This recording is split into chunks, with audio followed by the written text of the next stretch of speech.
Selamat datang di channel koreakw.com.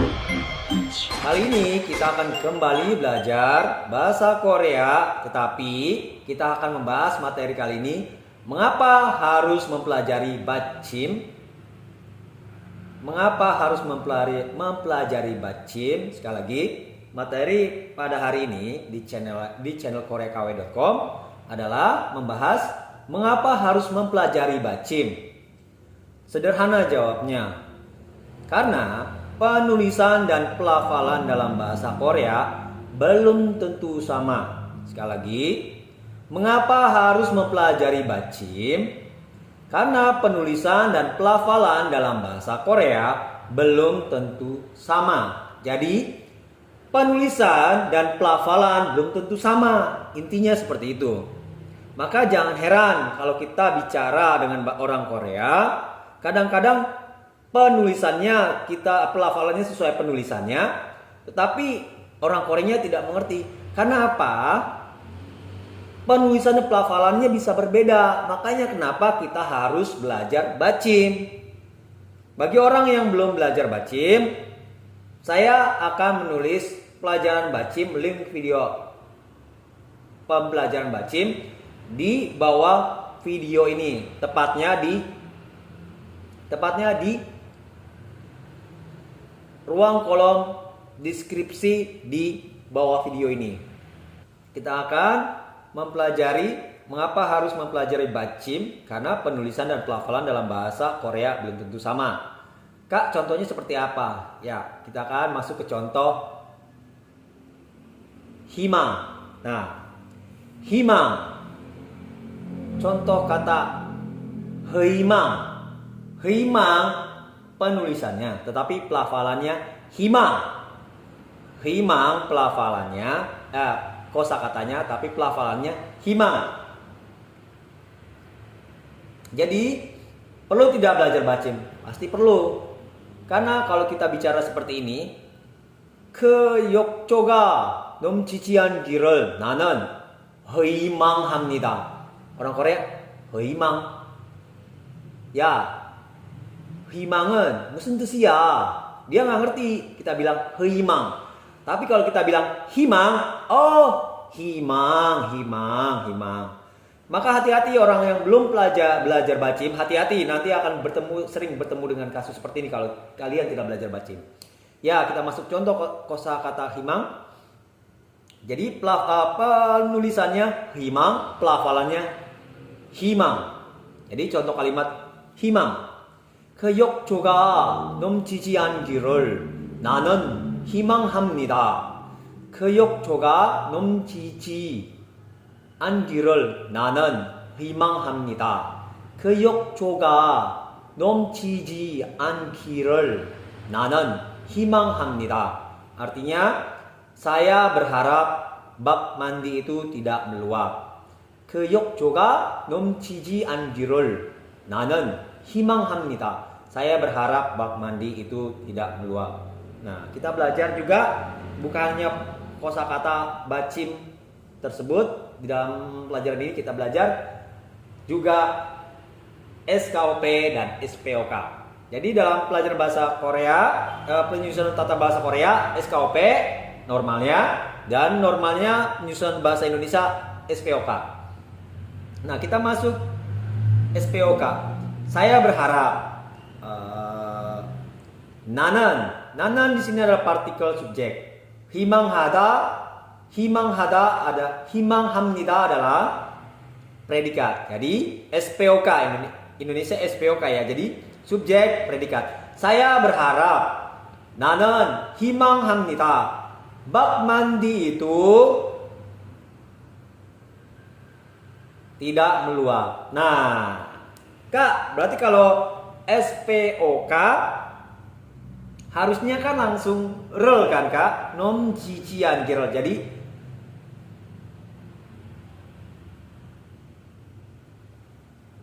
nomjijian girl. Saya berharap tidak meluap bak mandi itu. Gimana menurut kalian? Karena di sini ada partikel ga, Ingat, partikel ga itu adalah partikel subjek partikel. Jadi yang harus pertama kali diterjemahkan. Ga dan rel, mana dulu yang terjemahkan? Kak, tapi kalau ini gimana? Nanen himang hamnita. Nah, kalau ini kan SPOK, nanen himang hamnita. Betul, SP. Tetapi kalau campur dengan nanen, saya, bak mandi itu, gak nyambung. Jadi kalian harus hati-hati, kalian akan bertemu dengan seperti ini. Jadi harus cari SP dulu, subjek predikat. Jadi saya berharap nanen himang hamnida, subjek predikat, lalu jadi objek. Tapi Kak, sebelum objek ada subjek. Iya, berarti subjek dulu yang harus diterjemahkan. Jadi saya berharap nanen himang hamnida, bak mandi itu keyokjoga, tidak meluap. Nom jiji anta, nom jiji angiral, seperti itu. Ya, saya berharap nanen himang hamnida, subjek predikat, bak mandi itu keyokjoga, karena di sini ada partikel ga, subjek partikel, ini yang harus diterjemahkan dulu, lalu masuk ke objek partikel. Tidak meluap, nom jiji angiral. Jadi saya berharap nanen himang hamnida, subjek predikat, bak mandi itu keyokjoga, subjek partikel, ada subjek partikel ini. Tapi kalau tidak ada subjek partikel, ini tidak ada, nggak apa-apa, langsung ini aja bisa, langsung tidak meluap, seperti itu. Jadi saya berharap nanen himang hamnida, bak mandi itu keyokjoga, tidak meluap. Nom jiji angiral. Mengerti ya? Lalu selanjutnya, contoh kalimat penulisannya. Hinsek. Udah kayak orang Sunda ya, tak?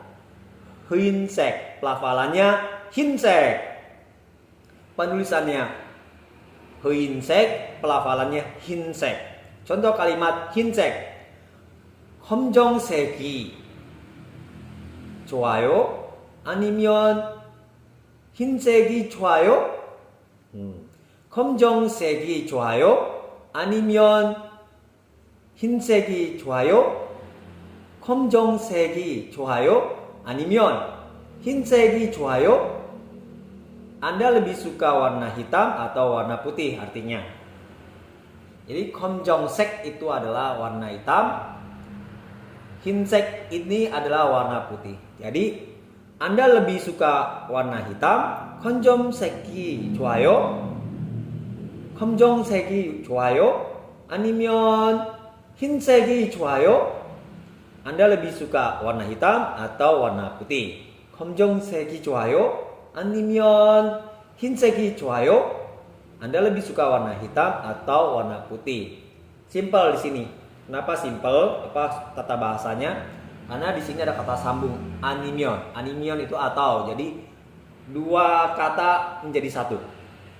Oleh karena animion ini. Jadi yang mana dulu? Yang ini juga bisa dulu. 검정색이 좋아요. Anda lebih suka warna hitam? 검정색이 좋아요. Anda lebih suka warna hitam? 검정색이 좋아요. Lalu animion atau 흰색이 좋아요 atau warna putih. 흰색이 좋아요 atau warna putih. 흰색이 좋아요 atau warna putih. Di sini agak ada yang kurang di sini. Ada yang kurang.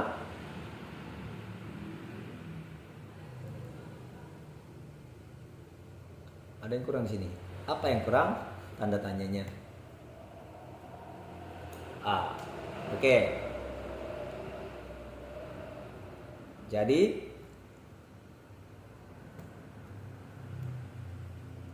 Anda lebih suka warna hitam? 검정색이 좋아요? 아니면 흰색이 좋아요? Atau warna putih? Tidak masalah sih kalau Anda lebih suka warna hitam atau Anda lebih suka warna putih. Tidak apa-apa kalau kalian menulis seperti itu, tidak masalah. Tapi biasanya sih orang Korea maunya lebih pendek, pengertian jadi Anda lebih suka warna hitam atau warna putih? Atau bisa disingkat lagi, Anda lebih suka hitam atau putih? Bisa seperti itu. Oke. Jadi pelafalannya hinsek ya, bukannya hinsek. Bukan hinsek, tapi hinsek. Penulisannya hinsek, pelafalannya hinsek.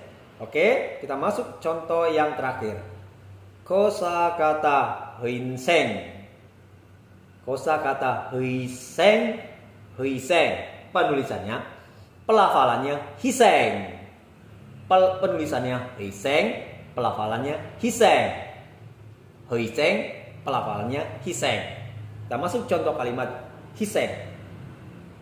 그녀는 그와 결혼하기로 결심했지만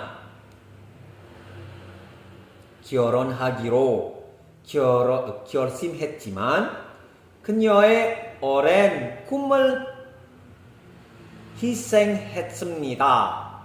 희생 bukannya 희생했습니다. lagi 그녀는 그와 결혼하기로 결심했지만 그녀의 오랜 꿈을 희생했습니다. Artinya dia ini wanita ya, kalau kenyo itu wanita. Dia telah bertekad memutuskan untuk menikah dengannya, tetapi dia mengorbankan impian lamanya. Oke. 그녀는 그와 결혼하기로 결심했지만 그녀의 오랜 꿈을 희생했습니다. Dia telah bertekad memutuskan untuk menikah dengannya, tapi dia mengorbankan impian lamanya. Oke, ingat penulisannya hiseng, tapi pelafalannya hiseng, bukan hiseng. Hiseng 아니고 희생입니다. 알았어? 희생 아니고 희생입니다. 희생이라고 해야지. 알았어? 희생 아니고 희생입니다. 희생이라고요. 알았어?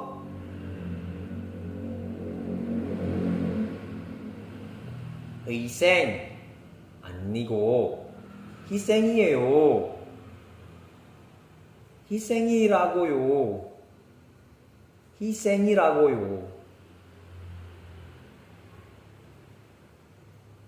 Oke. Kita masuk pelafalan tata bahasanya ya. Dia telah bertekad. 그녀는 결심했지만 subjek predikat memutuskan untuk menikah. 결혼하기로 dengannya, 그와 seperti itu. Dia telah bertekad. 그녀는 결심했지만 memutuskan untuk menikah. 결혼하기로 dengannya, 그와. Kak, hagiro ini apa? Hagiro ini partikel giro hada. Sebenarnya giro hada. Tapi di sini ada 결심했지만 tidak masalah. Jadi ini ada giro hada atau giro dengan kata kerja. Giro, 결심하다 adalah kata kerja. Biasanya giro hada. Tapi tidak masalah karena 결심하다 adalah kata kerja, tidak masalah. Karena apa? Kalau tidak seperti ini, tidak ada 결심nya, nanti bingung. Nanti dia memutuskan untuk menikah dengan dia. Bisa, tetapi ini bertulis dengan tekad. Oh, wanita itu sudah bertekad, sudah ada tekadnya loh, ada tekadnya. Jadi ditambahkan 결심하다 di sini. 결심하다. Mengerti ya? Jadi tidak perlu lagi 결심하다, tapi cukup 결심nya, hadanya cuma satu. Tetapi dengan 시었지만. Kak, ini kok ada sang siot di sini? Ini menyatakan adalah masa lampau. Lalu jiman adalah tapi. Maka susunan tata bahasanya seperti ini. Dia telah bertekad kenyonan 결심했지만 memutuskan untuk menikah 결혼하기로 dengannya kewa. Ngerti ya? Koma. Jadi ini dulu yang diterjemahkan. Tapi yang masalahnya nih tapinya. Tapinya kan ini sebelum koma. Tetapi nanti dalam perterjemahan Indonesianya tapinya setelah koma. Kenapa? Ini dia. Tapi dia 그녀의 희생했습니다. Dia mengorbankan. Lagi subjek predikat 희생했습니다. Dia mengorbankan. 그녀의 희생했습니다. Dia mengorbankan subjek predikat impian lamanya orang kumel. Saya ulangi. Dia mengorbankan 그녀의 희생했습니다. Subjek predikat impian lamanya orang kumel. Seperti itu. Mudah kan? Subjek predikat objek keterangan. Kalau itu bahasa Indonesianya, tapi dalam bahasa Koreanya subjek keterangan objek predikat. Tetapi susunannya bisa berubah. Tapi intinya hari ini kita belajar pelafalan 3 kosakata yang berbeda, yaitu himang. Heimang di pelafalannya himang. Lalu hinsek pelafalannya hinsek, dan yang terakhir heiseng pelafalannya hiseng. Jadi inti dari pelajaran hari ini saya ingin menjelaskan mengapa harus mempelajari bacim. Sekali lagi, karena penulisan dan pelafalan dalam bahasa Korea belum tentu sama. Pendeknya, penulisan dan pelafalan dalam bahasa Korea belum tentu sama. Penulisan, pelafalan belum tentu sama. Sekali lagi, penulisan dan pelafalan belum tentu sama dalam bahasa Korea. Mengerti ya? Untuk pelajaran hari ini kita selesai dulu. Bagi yang belum belajar bacim, saya menaruh link pelajaran video bacim di bawah video ini. Jika kalian berminat, silakan klik saja link-link tersebut. Oke? Sekian dulu dan annyeong.